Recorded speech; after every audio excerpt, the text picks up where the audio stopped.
네, 안녕하세요. 네, 이철원 교수입니다. 요번에 스포츠에 답이 있다 책이 출간되면서 스포츠를 둘러싼 여러 가지 이야기들로 여러분들과 만나기 위해서 본 촬영에 임하고 있습니다. 스포츠에는 다양한 여러 가지 스토리들이 있죠. 재밌는 이야기 또는 뭐 슬픈 이야기, 즐거운 이야기, 행복한 이야기, 여러 가지 이야기들이 있습니다. 그 이야기들을 이번 책에 담았고 그 책의 내용들을 중심으로 해서 본 촬영에 들어가도록 하겠습니다. 네, 스포츠는 실제 세계 속의 허상이라고 할 수 있습니다. 스포츠에서 일어나는 일이 아무리 스펙타클하다고 해도 우리 삶에 미치는 영향은 상당히 제한적이죠. 얼마 전에 한일전 축구 경기가 끝나서 정말 목이 터져라 응원을 했습니다. 결국 우리가 이겼죠. 그런데 그 기쁨은 잠시뿐이고 우리 일상에는 커다란 변화가 없어요. 경기 중에 피자와 맥주를 즐기느냐고 체중만 조금 늘었을 뿐이죠. 스포츠는 바로 거대 문화이기도 하지만 한편으로 미시적이라는 삶의 실상 속에 새겨진 허상일 수도 있다는 거죠. 그래서 이 허상은 근데 중요한 것이 우리 현실을 권태롭게 하지 않는 환상이기도 하죠. 스포츠는 현실의 허상입니다. 인간의 현실 속에는 진상과 허상이 동시에 존재하죠. 진상의 세계에는 우리가 살아가는 필요한 규칙과 방식으로 이루어집니다. 이 세계는 내가 지금 다니는 회사에서 반드시 해야 할 일, 상사를 모시는 법, 손님 응대하는 법, 사람과 사람 사이의 관계, 하루하루 해야 될 일, 그리고 꼭 마무리되어야 하는 일들로 구성이 됩니다. 나에게 주어진 살아가는 규칙과 방식을 잘 수행하지 못한다면 어떻게 될까요? 그렇습니다. 여러분 당연히 우리 조직이나 사회에서 도태될 수밖에 없습니다. 그렇기에 진상을 구성하는 사회의 구성으로서 우리는 항시 긴장하고 스트레스를 받고 살고 있습니다. 이에 반해서 허상의 세계는 어떻죠? 규칙과 방식에서 조금 자유롭죠. 사회인 야구팀의 투수인 저는요, 시합에서 패배한다고 해도 그렇게 절망감을 느끼지 않습니다. 다음번 시합에 이기면 됩니다. 이 경기 결과가 내 생계를 좌우할 만큼 비참함을 주지도 않죠. 또한 스포츠는 진상의 세계를 살아가야만 하는 우리 현대인들이 그 속에서 힘을 얻고 꿋꿋하게 다시 일상을 나아갈 수 있는 그런 힐링의 세계라고 할 수 있습니다. 그러다 보니까 허상의 세계라는 전제하에서 스포츠는 책과도 아주 닮았습니다. 정혜윤 PD가 이런 얘기를 했어요. 책은 일상으로 돌아갈 수 있는 힘을 주는 매체라고 했습니다. 그녀의 말을 잠깐 들어볼까요? 나와 세상사의 연결고리는 늘 책이었다. 나는 세상에서 늘 책으로 돌아갔다. 밤과 책의 위안으로 돌아갔다. 응답 없는 세상과 삶에 대한 고통스러운 사랑을 갖가지 아름다움으로 바꿔놓은 것이 책이 아니라면 무엇이겠는가? 나는 책이 날개를 펄럭일 때 떨어져 나오는 황금빛 가루에 의지하면서 혼란스러운 마음을 추스리고 스스로를 달래고 은밀히 격려하고 예상했던 것보다 더 버티고 집요하게 미래를 위한 소원을 품고 슬픔을 잠으로 바꾸고 꿈을 꿨다. 그리고 세상으로 돌아갔다. 네, 좋은 이야기죠. 세상이 힘들 때 돌아갈 수 있는 것이 정혜윤 PD에게 책이라면 저한테는 잠실 운동장입니다. 야구를 통해서 세상으로 돌아갈 힘을 얻는다는 것이죠. 독자는 책을 읽으면서 주인공이 가는 험난한 과정과 결과를 알 수 있습니다. 책은 독자로부터 과정과 결과가 열리기를 기다리기도 하지요. 그러나 스포츠는 다릅니다. 현장의 결과는 바로 지금 펼쳐지는 것이죠. 어제의 결과는 이미 과거가 되는 겁니다. 놀랍게도 고전, 옛날 텍스트는 스포츠와도 아주 유사한 직시성의 매력을 담고 있어요. 여러분들 좋아하시는 소설가 김영하는 고전을 읽을 때마다 새로운 책을 읽는 듯한 기분을 주는 마법의 책이라고 말했습니다. 그는 좋은 책은 인간을 목매함으로부터 벗어나게 한다고 주장했죠. 그의 말을 잠깐 들어볼까요? 독서는 우리 내면에서 자라나는 오만, 휴브리스와의 투쟁일 것이다. 나는 호메로스의 오디세이아와 소포클레스의 오디푸스 왕을 읽으며 모르면서도 알고 있다는 믿는 오만과 우리가 고대로부터 매우 발전했다고 믿는 자만을 발견하게 되었다. 이렇게 독서는 우리가 굳건하게 믿고 있는 것들을 흔들리게 한다. 그렇다면 독자라는 존재는 독서라는 위험한 행위를 통해 스스로 제 믿음을 흔들리고자 하는 이들이라고 할 수 있을 것이다. 저는 스포츠를 통해서 지금 김영하 작가가 이야기했던 오만과 자만을 발견합니다. 많은 사람들이 월드컵 때 우리 대표팀이 독일 대표팀을 상대로 크게 패할 것을 예상했죠. 그러나 러시아 월드컵에서 어떻게 됐죠? 독일 팀을 상대로 예상을 뛰어넘는 승리를 했고 우리를 스포츠의 매력에 빠지게 했습니다. 그뿐인가요? 기억에서 잊혀진 골프 왕제 타이거 우즈의 거듭된 반전 끝에 거둔 우승은 오만한 제 생각을 되돌아보게 합니다. 책과 스포츠는 허상의 세계에서 진상 세계의 많은 이야기를 담아내고 있습니다. 이 이야기들에 탐닉하는 것이 과연 우리의 숙명이 아닐까요? 정준영은 스포츠에는 강박적인 어떤 것이 존재한다고 말합니다. 아마추어 골프 애호가가 주말 오전에 라운딩을 하기 위해서는 오전 4시경에는 기상을 해야 되죠. 제 경험에 비춰보면 라운딩 전날에는 대부분 잠을 설치게 됩니다. 내일 드라이버는 힘을 빼고 쳐야 하는데 비가 오면 어쩌나 차가 막히지는 않을까 같은 잡념으로 잠이 오지 않습니다. 20년 동안 골프했지만 아직도 라운딩 전날에 예민해서 숙면을 취하기가 힘들어요. 새벽부터 일어나 내비게이션에 의존해서 신경을 곤두세워 운전하고 골프장에 가는 일은 즐거우면서 동시에 그 무엇이 개입되지 않으면 설명이 불가능한 일이죠. 정준영 교수는 이렇게 이야기합니다. 이해 때 현대 스포츠는 유의이기보다는 노동 쪽에 가깝다고 말이죠. 노동처럼 누군가의 무엇에 의한 강제가 수반되지 않으면 새벽에 일어날 동기가 절대 작동하지 못합니다. 그렇다면 무엇이 스포츠에 임하도록 강제하는 것일까요? 그 해답은 바로 사회 전반에 퍼진 문화적인 힘에 있습니다.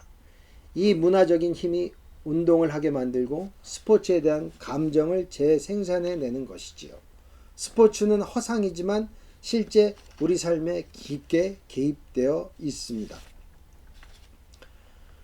현대사회에서 스포츠의 인기는 말할 나위도 없습니다. 1년 내내 지구촌은 프로스포츠에 몰입되어 지내고 있죠. 미국의 야구, 농구, 프로야구, 아이스하키와 같은 그런 경기들, 유럽의 축구 열기는 이미 지구촌 사람들의 밤잠을 빼앗아간 지 아주 오래죠. 스포츠의 세계화의 원인에 대하여 지그문트 바우만 교수는 근대 세계의 유동성이라는 답을 내놓았어요. 우리가 사는 세계는 액체처럼 마구 움직이죠. 우리가 자이건 타이건 간에 한 곳에 머물러 있지 못하는 것이죠. 삶을 규정하는 의식, 유행, 태도, 트렌드도 마찬가지입니다. 스포츠 또한 이곳에서부터 저곳으로 계속 유동하고 있다라는 것이죠. 그렇다면 우리 이러한 스포츠에 대해서 현대인이 왜 탐닉하는 것일까요? 영국의 스포츠 학자인 앨리스 캐시모 교수가 이것을 세 가지의 예로 들었습니다. 첫 번째는 선진국일수록 일상에 큰 변화가 없기 때문이라는 것이죠.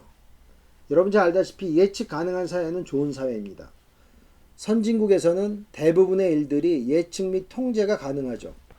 여러분 잘 알다시피 테러와 같은 예측하기 힘든 일도 발생하지만 사회 현상에서의 예측 가능성은 아주 높죠. 내년도 경기 성장률, 실업률이나 강수 확률들의 예측은 크게 빗나가는 법이 없습니다. 둘째, 현대사회는 너무 예의가 발라요. 사회에서 인간이 지닌 잠재적 폭력성을 표출하고 살기가 불가능하죠. 우리 삶에 스트레스는 차고 넘치고 우리 일상은 너무 힘들어요. 그렇다면 어느 곳에서 탈출구를 찾을까요? 바로 스포츠만한 그 탈출구는 없다는 것입니다. 스포츠에는 지금 어느 정도의 폭력이 용인되고 동물적 본성을 드러낼 수 있는 여건도 제공이 됩니다. 저는 북미의 프로 아이스하키 시합을 볼 때마다 선수들의 강렬한 몸싸움에 자주 매료되곤 합니다. 셋째는 현대사회는 너무 안전하기 때문이라는 것이죠. 굉장히 역설적이죠. 안전한 것이 나쁘다고 말하는 것은 아닙니다. 그러나 지금 사고에 대해 사회 안전망의 대처가 너무 좋다 보니까 오히려 우리 인간은 그 안전함에서 뭔가 조금이라도 이탈하고 싶은 욕구가 있다는 거죠. 우리 주변에 보면 엄청난 그 CCTV가 있다 보니까 밤늦게 귀가할 때도 너무 좋죠. 그래서 어떻게 본다면 이런 것들이 너무 좋아요. 너무 좋다 보니까 우리는 약간의 일탈하고 싶어하는 욕구도 있다라는 것이 앨리스 캐시모 교수의 이야기고, 이것을 스포츠에서 찾고자 하는 것이 인간의 어쩔 수 없는 욕망이라고 이야기를 하고 있습니다. 저는 인간의 본성은 쉽게 바뀌지 않는다고 믿고 있습니다. 특히 인간의 폭력적 본능은 내면에 침잠되어 있죠. 이는 사회체제의 규율 속에 길들여져서 밖으로 나오지 못할 뿐이죠. 사회가 아무리 발전한다고 해도 호모 사피엔스의 유전자를 가진 우리의 폭력성, 도발성, 동물적 기질, 이기심, 경쟁 본능 등은 쉽게 사라지지 않습니다. 이와 같은 변하기 힘든 본성은 스포츠를 통해서 발현되어질 뿐입니다. 나의 엔도르핀은 스포츠에서 짜릿한 순간을 기다리고 있는 것입니다. 스포츠는 우리 사회에 반드시 필요한 매체입니다. 그러나 만병통치약은 아닙니다. 실제 삶에서는 스포츠로 치유될 수 없는 많은 일들이 놓여져 있습니다. 스포츠는 우리의 정신과 심리 세계를 구성하는 연결체이지만 현실의 대안은 되지 못합니다. 미화되고 포장되어진 소비재로서 스포츠는 만능으로 보이지만 실제 삶에 큰 변화를 이끌지는 못하는 것입니다. 장자는 쓸모없는 것들의 커다란 쓸모, 무용지 대용을 이야기했습니다. 저는 스포츠는 장자가 말한 이야기의 반대에 위치한다고 생각합니다. 스포츠는 쓸모 있는 것들의 작은 쓸모, 유용지 소용에 위치합니다. 스포츠의 작은 쓸모를 이야기할 때 스포츠를 만병통치약으로 여기지 않게 되는 것입니다. 올림픽 유치가 국민소득을 대대적으로 증가시켜 주거나 청년 실업률을 감소시켜 주거나 내가 사는 지역의 관광 특구가 되어서 내 생활이 순식간에 바뀐다는 그러한 잘못된 믿음으로부터 벗어나야 합니다. 스포츠 안에는 승리, 패배, 눈물, 오해, 슬픔, 독립, 인종차별, 이와 같은 수많은 희노애락이 포함되어져 있습니다. 이 스포츠의 역동적인 감정이 사회 속의 다른 문제들인 불평등, 청년 실업, 빈부격차, 이와 같은 사회 구조적인 문제들을 해결할 수 있는 대안인가에 대하여 심사숙고해야 할 때입니다. 저는 스포츠가 기여한 현대 정치사의 커다란 업적들을 폄하하고 싶지는 않습니다. 다만 스포츠 만능설을 경계하고 싶을 뿐입니다. 네, 스포츠는 과연 만병통치약일까요? 어떻게 본다면 우리는 스포츠에 계속적으로 관심을 갖고 탐닉하는 현대인의 삶을 살고 있습니다.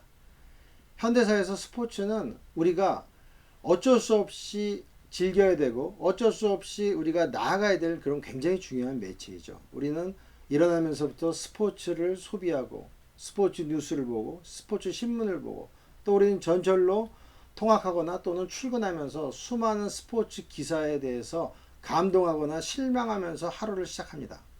그런데 과연 그러한 스포츠 경기 결과 또는 스포츠에 연관된 수많은 그러한 기사거리들은 과연 우리 삶에 얼마나 많은 영향을 미칠까요? 제일 중요한 거는 거죠. 우리 삶의 만병통치약은 아니다. 스포츠는 우리 삶을 윤택하게 해줄 수는 있을지언정 삶의 근본적인 문제를 해결해 주지는 못합니다. 이번 시간을 통해서 우리는 스포츠에 답이 있다. 무슨 답이 있을까요? 인생 살아가는 답이 있습니다. 그 인생을 현명하게 살아가기 위해서는 우리가 스포츠를 대하는 그 여러 가지 자세를 가져가야 한다는 것이죠. 그러기 위해서 저는 스포츠에 대한 인문학적 지식이 상당히 중요하다고 보여져요. 인문학은 바로 인간이 그리는 무늬입니다. 그 인간이 그리는 무늬, 과거 사람들이 그렸던 무늬, 지금 우리 동시대 사람들이 그렸던 그 무늬를 통하여 우리가 만들어낸 위대한 매체인 스포츠에 대해서 감동하고 즐기고, 더 중요한 것은 정확한 이해를 해 나가는 것이죠. 왜냐고요? 바로 우리 삶이 인간다운 삶을 살기 위해서입니다. 중요한 것, 우리 모두가 별입니다. 그 별인 것을 이해하기 위해서 바로 스포츠 인문학적 지식을 함양하기 바랍니다. 네, 고맙습니다.